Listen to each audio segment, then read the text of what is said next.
What's up guys, Saf Ashraf here. Today we are going to be reviewing the Samsung Galaxy Fit 2. I bought this from Samsung.com for about $49.99 and I have been using this for about 2 weeks now. Over the time I've been using this, the one question that has come to mind is, could this replace the Fitbit Charge series? The Fitbit line of watches have always been the watch that people can count on for their fitness needs, but this watch has really surprised me in everything that my Fitbit also does. So could this replace the Fitbits of the future, and should you buy this instead of the £100-200 Fitbit Charge series? Let's see. Let's get straight into the review.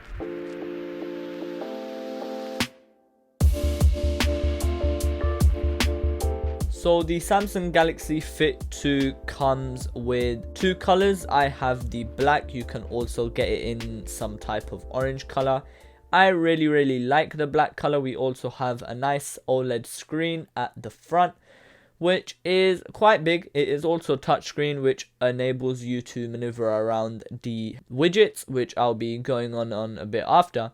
But it is a nice, quite vibrant and bright touchscreen. As much as you don't need that in a watch, it is still there. You'll be able to see everything you need to see on your watch, even in broad sunlight coming directly onto the screen. Hey guys, if you do want to support the channel, make sure to use the link in the description, buy me a coffee. You guys can donate a bit of money there to support the channel. It will really mean a lot. The band is also quite nice and replaceable if you need to for whatever reason. We have a heart rate sensor on the back of the actual watch, which in the time that I've also been using it has been quite accurate. And we also have the two pins that connect with the charger. I have one complaint about the band though, is that it is not really easy to come off. As this watch will last you a comfortable 7 days in battery life, which we will be talking about in depth a bit later on, this watch band is a real hassle to take off. It gets quite tight, especially if you have it like really snug on your wrist and you want to take it off. You might have to fiddle around with it for like a minute or two because it is really tight. It's not uncomfortable tight, but it is tight for it not to come off as easy. That's the only bad thing I have about this watch. I actually got it stuck on my wrist the first time I wore it and I had to take it off. But yeah, I guess it's fine now. Some additional physical features. This is water resistant up to 50 meters. So whatever you're doing, if you're going for a swim or going into the pool or just washing your hands, as you all should do in this pandemic, then this will be absolutely fine. Nothing to worry about there. We have a tiny little home button at the bottom of the Samsung Galaxy Fit 2. But apart from that, physically, there's not much. However, build quality, this is quite a quality device, especially for the price it's coming at. And this is quite robust. So if you do bang this into a wall or something, you might get a scratch, but this will not crack anytime soon. So yeah, quite robust. Let's talk about the menus. So there are quite a few widgets on this specific watch, as it is supposed to be tracking your fitness. We have quite a lot. We have, for example, of course, your steps, your heart rate, and your sleep tracking. Quickly adding onto the sleep tracking, in the time that I've been using it, it's been surprisingly accurate. I didn't expect sleep tracking to be accurate, as I don't know, it just doesn't go through my head that much. But yep, I did wear it in sleep and it did track my sleep quite good. It did show some detailed statistics also in the Samsung Health app. It can tell you your stress, of course, your heart rate, your steps. You can do your exercises, and you can also show the notifications that you have on your phone. You can't reply to them or anything as that, as the display is quite small. You won't be able to do that much on this size of screen.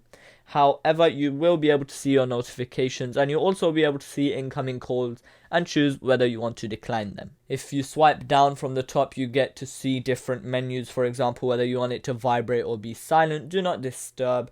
The brightness, so if you are out and about, you can set the brightness a bit up. You can control music from your phone. There are no speakers inbuilt, so it will control whatever music is on your phone. We also have water lock, find my phone, good night mode, and the option to switch it on or off.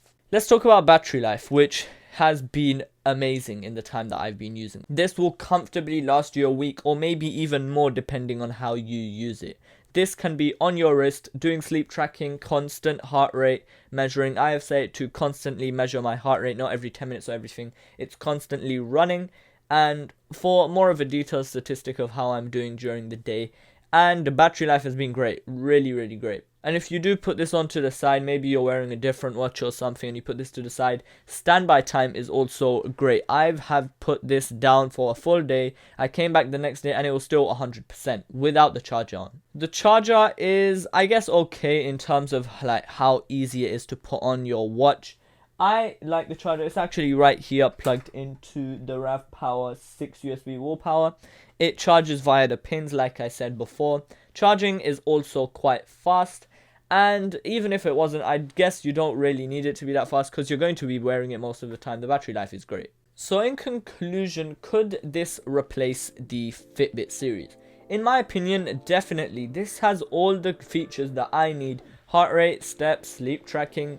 This has everything that I need for a very reasonable price. This does lack some features which it depends on who you are, like if you care about it or not, like the NFC payments, maybe like a microphone or something. But I guess you don't need all of that on a fitness tracker. Maybe you could buy a Gear S3 Frontier Galaxy watch instead. But in my opinion, this could definitely replace your Fitbit. If you do have a Fitbit Charge 2 or Charge the original, then you could look at this as a really, really good option, especially in 2021. Thank you guys for watching. This has been Saf Ashraf with the review of the Samsung Galaxy Fit 2. Thank you guys for watching. Make sure to like and subscribe.